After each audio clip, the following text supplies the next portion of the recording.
Butterfly effect. It's what we've labeled the crossroad between virtue and liberty.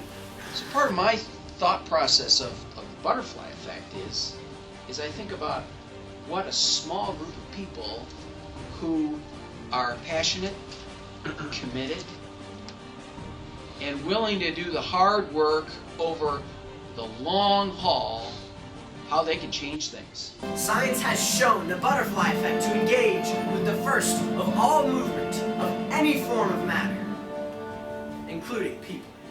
This butterfly effect is so important. This gathering is so important. To start the dialogue and have the conversation about who we are and where we have come from, so we can know, where do we go from here? And isn't that the same? We're going to be talking about the 1% solution. Blood, sweat, and tears. 1% solution. This group has been formed because you understand that your faith, that your Christianity is not a privatized religion, that it affects everything. That if it doesn't, then it's not your belief system at all. And recent elections have shown just how important it is for people who have a biblical worldview to get involved. That is all work. Everybody at their place, as Churchill said, everybody standing in the place that they have been called and created to occupy, doing their part. This is how we make a difference on the greater landscape.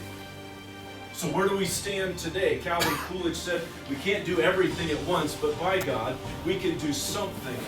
Crisis gives place for men of courage to stand and change the course of history. Without crisis, the heroes will not arrive. That is in large part why we're here. That's what Revive 1787 was, is edify, that's knowledge. Empower, that's to engage you with some motivation. And then engage, edify, empower, engage. Let's commit to do something, right? We can't do everything. We can do something today, and that what we do impacts those around us, as Logan shared. Govern, and that's why George Washington and the founders said, without that ability based on and coming from virtue and honor and all of these precepts and principles, this great experiment will fail. And we are seeing the results of this today. It is fatal because we have lost our virtue in this nation. And we are not getting these truths into the generations coming up. This. Our experiment is to see if somehow we could just have a community network meeting that would be bracketed inside a message. On one side, virtue. On the other side, we'd have liberty. And these two are intrinsically meshed together. And so what we're doing is we're trying to reach out to pastors and priests and laity to be able to share a succinct, clear message that fits in between that.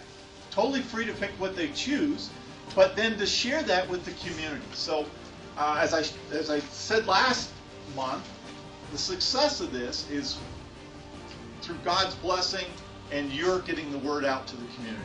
So share it with someone. We're going to do this next month on this.